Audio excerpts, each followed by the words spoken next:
What's up, guys? We're out here with Ian Rubbish today. We're gonna take a spin in his VR6 Supercharged Corrado. I've been in a lot of VRT stuff, but never supercharged. So we'll capture some noises today and see how this thing feels.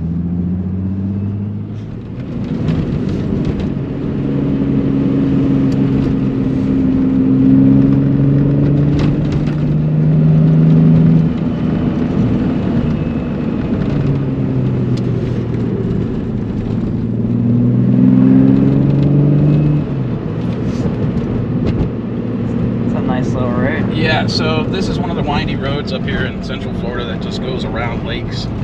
So the reason why this road does what it does is because there's lakes everywhere and really expensive houses. So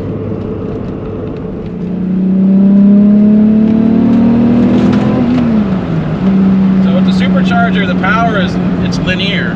Yeah. If that makes any sense. So yep. It's like, depending on what you're doing, like turbo-wise, you got a little one that spools real quick and hits right, you know, hits early on in your RPMs, or you got a big one and then it comes on late. The turbocharger, much like the VR6, like the VR6 is such a great motor, like just normally aspirated, it just wants to go, go, go, go, go. And it revs and revs and revs. With the supercharger, it does the same thing, only you feel more power and it's boost by RPM almost, because as the RPMs rise, yep, the boost goes up. So it's very manageable. Probably added with the head work and the supercharger maybe 80 horsepower or 100 okay. with that. Yep. So we're not crazy really horsepower, but you know, so smooth. Yeah. Yeah, it's very smooth. Yeah, I'm used to my car. The turbo kicks in like $4 grand. Right. And so it's either all the power or no power. Yeah. So not that. So I don't know band. enough about turbos, but I do know that the cold side, the hot side, your different size yep. housings, and there's a lot of variables to yep. where you can pinpoint where you're getting boost and not getting it, or where you want it to come on in your RPM range or whatever. Yep.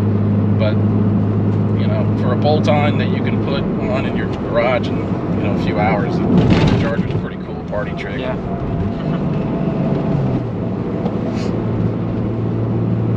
How much boost is that? I think we get about 10. Okay. When I get it above 6,000 is about where it is. Yeah. 10.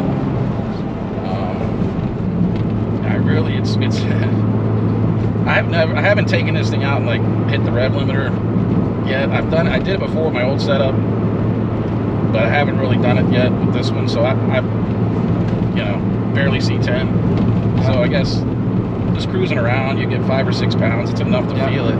Yeah. And it, you know, there again, it's really cool bolt-on, and you know, it's a tricky thing because you want more and more. It's like boost, it's like, and horsepower. It's like it's never enough. Yeah. So a lot of people say, "Why not just go turbo?"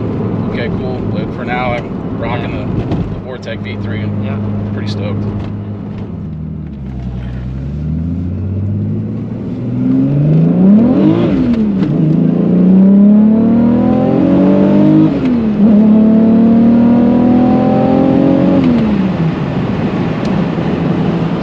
Up like that, I just was looking at the boost gauge. It was pegged at 10. Yeah, I saw that.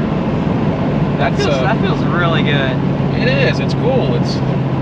I mean, I've driven turbo cars, but nothing that's been like a modified turbo car. Like I drove a full bolt-on Mark IV GLI, which is 180, and you know, I don't know. I got to figure with like a really crazy setup or something that's got a big turbo, like. I've seen them, you know, everybody's seen the videos, and the cars get real rowdy once the turbo kicks in. So if I drop the clutch in this thing, it can roast the tires, but typically throughout the power band, I mean, everything's pretty much put to the ground. Yeah. I noticed that you can still lug it pretty good. Like you said, you can keep a lot of those factory VR6 attributes.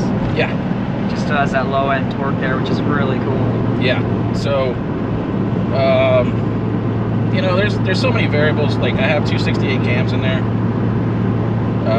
The motor is notorious for having the power band in the mid range too, and it really kind of like just made it even better, in my opinion. But you know, God bless the VR6, man.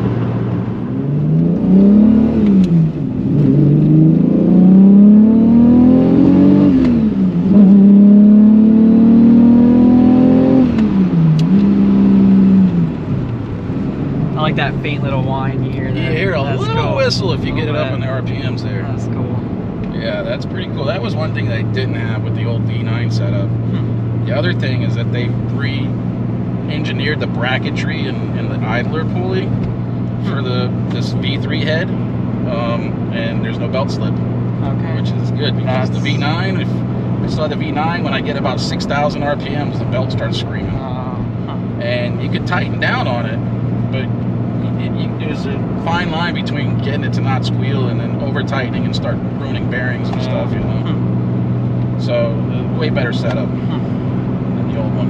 That's cool.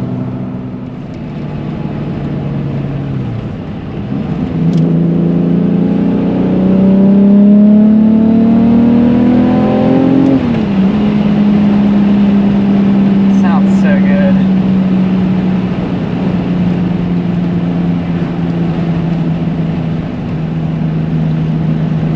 Just a little taste of Wookie out of it, which is really satisfying. That's awesome. It's not a 24 valve, but it still makes a little bit of a growl, you know? Yeah, that's cool.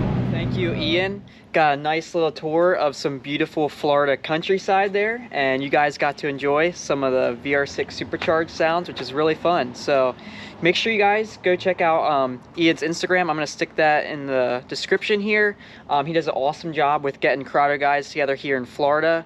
Also up in Helen, that's Alpine. So yeah, at Alpine Volks Fair in Helen in May, we will be doing our Corrado Sirocco meet that we do every year.